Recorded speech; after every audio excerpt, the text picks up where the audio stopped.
The hospital corridor felt familiar, but not in the way it should have. For 10 years, I'd walked these halls as Dr. Emma Carter, one of the country's leading oncologists. Now I was just Mrs. James Wilson, desperately trying to reach my husband's room while his mother played gatekeeper. "He's resting," Margaret Wilson said, her designer heels planted firmly in front of room 405. "The last thing James needs is you hovering around, disrupting his peace." I gripped my medical bag tighter. "Margaret, I'm his wife." For now, her perfectly lined lips curved into a cruel smile. "Though once he recovers, we'll discuss how your inadequacies as a spouse contributed to his collapse." The irony would have been laughable if it weren't so tragic. 6 months ago, I'd given up my position at this very hospital to appease Margaret's demands that I be a proper wife to James. She had never known about my previous career. I'd used my maiden name professionally, and James had agreed to keep my background private to maintain peace. Now, as my husband lay fighting the same rare form of lymphoma I'd spent years researching, I was forced to stand in the hallway like a stranger. "Mrs. Wilson?" A young nurse approached, clutching a chart. "Dr. Henderson would like to speak with the family about Mr. Wilson's treatment options." Margaret straightened her channel jacket. "Excellent. As his mother and primary medical proxy, I'm his wife," I interrupted. "I'll be making the medical decisions." "You?" Margaret scoffed. "What do you know about complex medical treatments? You can barely manage the household budget." If she only knew I'd written 3 of the papers Dr. Henderson would likely reference in his treatment plan. "Mrs. Wilson." Dr. Henderson appeared, looking exhausted. I recognized the look in his eyes. It was the same one I'd worn when facing impossible odds. "Both of you, please come with me." In the consultation room, he spread out James's test results. "The cancer is aggressive, and it's not responding to standard treatments. There's an experimental protocol we'd like to try." "But cost is no object," Margaret interrupted. "The Wilson family has extensive resources." "It's not about money," Dr. Henderson said quietly. "The treatment is still in trials. Only one doctor has successfully administered it, and she's no longer practicing." My heart stopped. He was talking about my research, my treatment protocol, the one I developed just before leaving medicine. "What doctor?" Margaret demanded. "We'll find her. Pay whatever she wants." Dr. Henderson shook his head. "Dr. Emma Carter. She left the field 6 months ago. No one knows where she is." I closed my eyes, remembering the day I walked away. James had begged me to tell his mother the truth about my career, but I'd chosen peace over pride. Now that choice might cost him his life. "There has to be someone else," Margaret insisted, "someone qualified." The word qualified snapped something inside me. I opened my medical bag and pulled out my credentials, my research papers, and most importantly, the USB drive containing the complete treatment protocol. "There is someone qualified," I said, spreading the documents on the table. "Dr. Emma Carter never left. She just changed her name when she got married. To your son." The color drained from Margaret's face as she stared at my medical license, my published research, the awards and accolades she'd never known about. "This is impossible," she whispered. "You're a housewife. You're board certified in oncology, with a specialization in rare lymphomas." I turned to Dr. Henderson, whose mouth had fallen open. "And I can administer the treatment. I developed it." "You've been lying this whole time." Margaret's voice rose. "Deceiving my son." "James knows exactly who I am," I said quietly. "He was my patient before he was my husband. That's how we met." Dr. Henderson was already reviewing my research. This is groundbreaking. But why did you leave?" I looked directly at Margaret. "Because someone convinced my husband that a wife's place was in the home, not the hospital. That a proper marriage meant giving up my career." Margaret sank into a chair, her perfectly maintained facade cracking. I never knew." "No, you didn't. You never asked. You just assumed I was the unqualified gold digger you wanted to see." I gathered my credentials.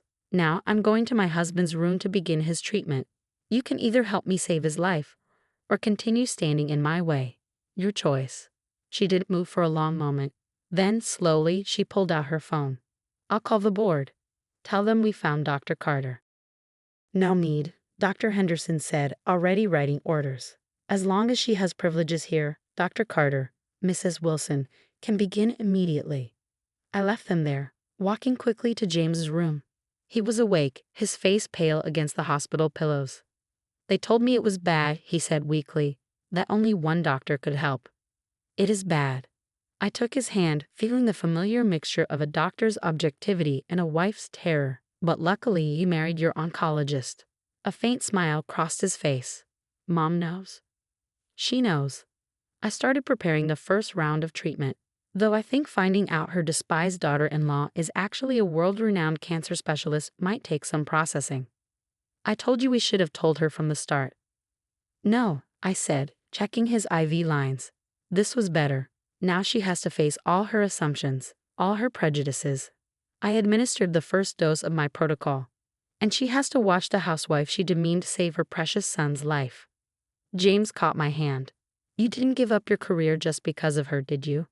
I thought about the real reason I left medicine, the secret I still hadn't told anyone. Not even James.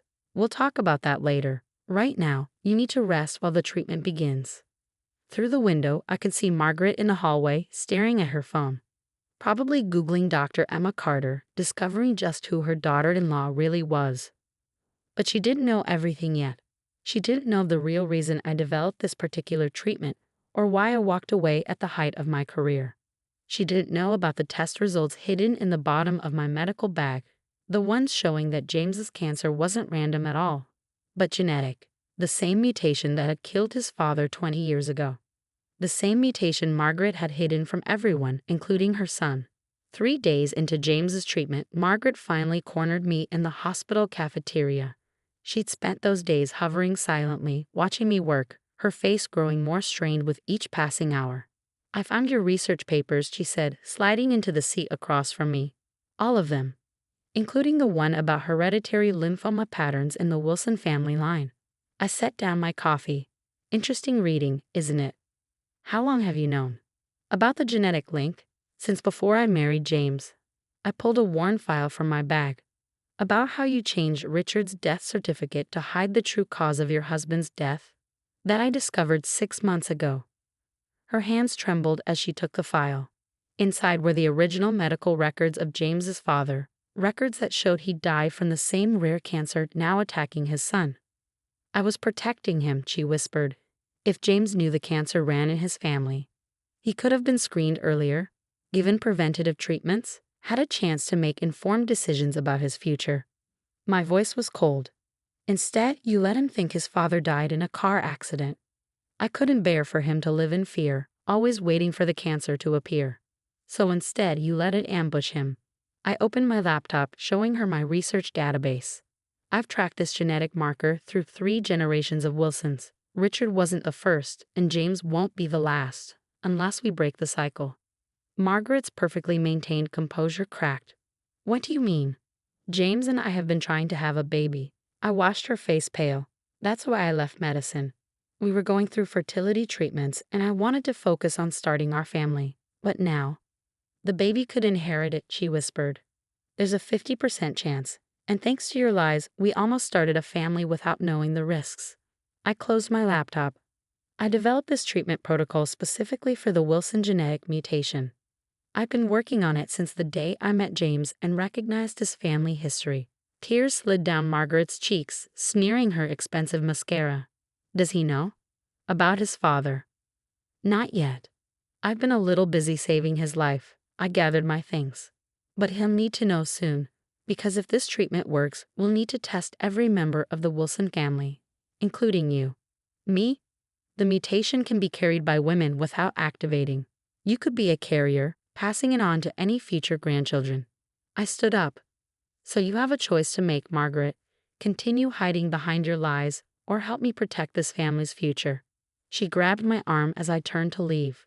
Wait, there's something you need to know. About Richard's family. Mrs. Wilson.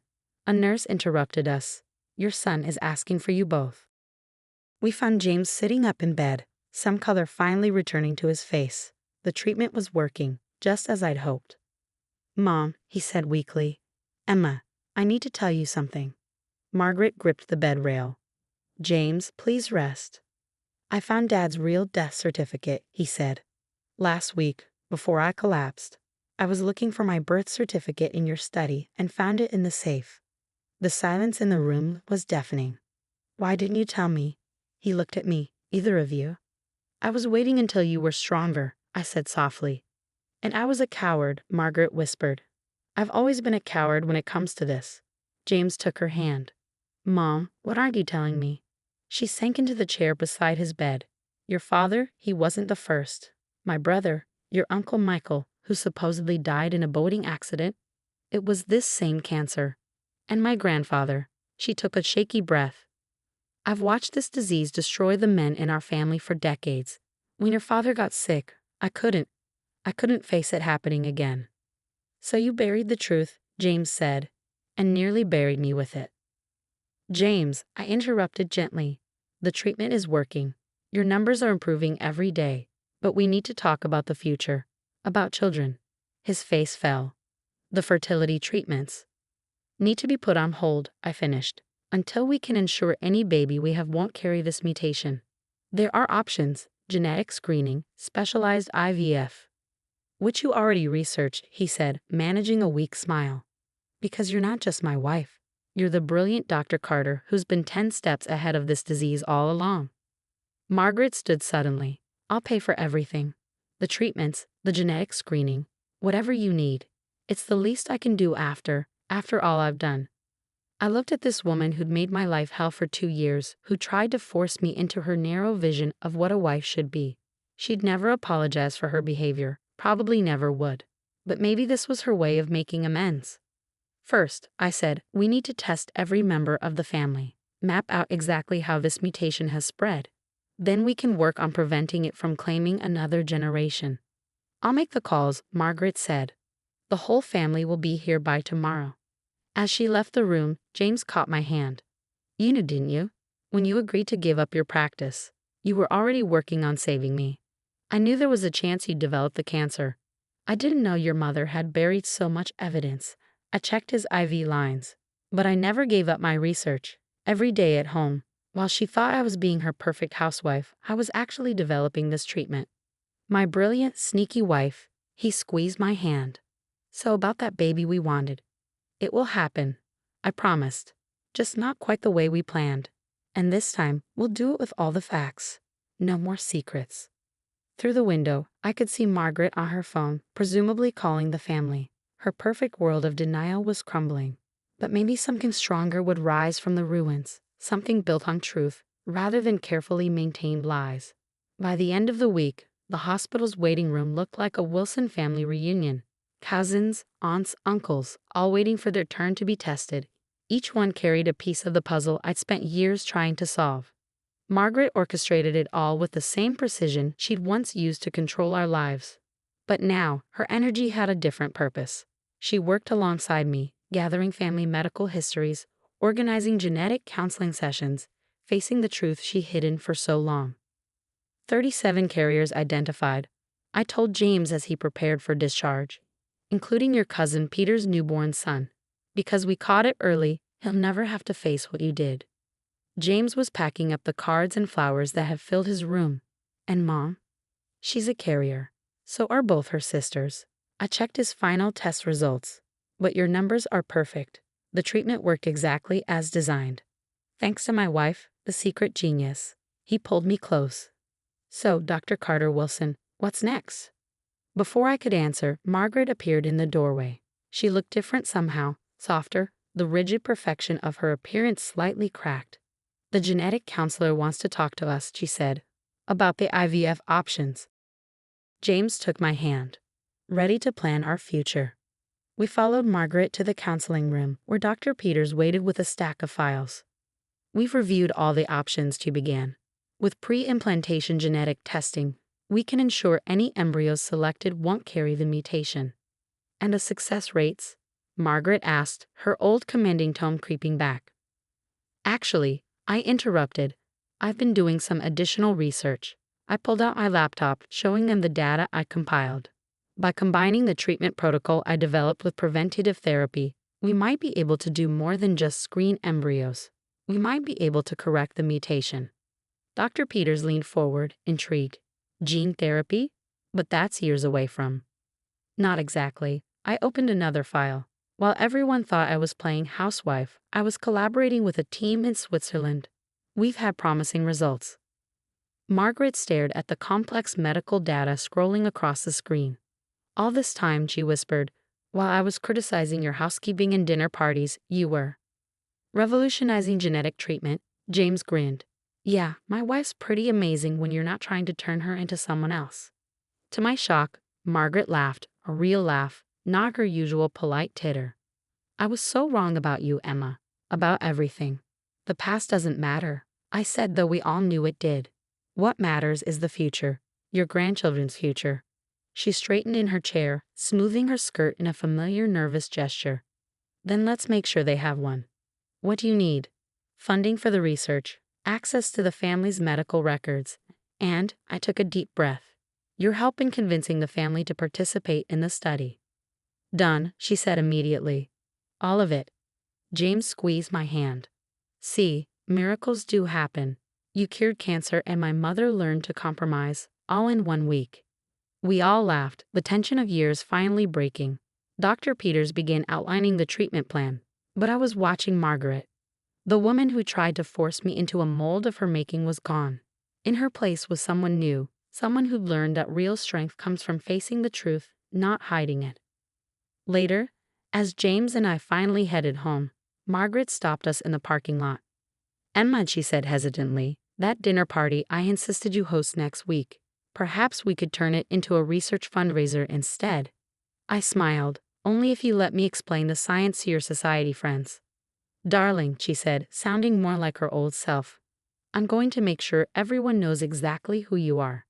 Heaven help anyone who ever calls you just a housewife again.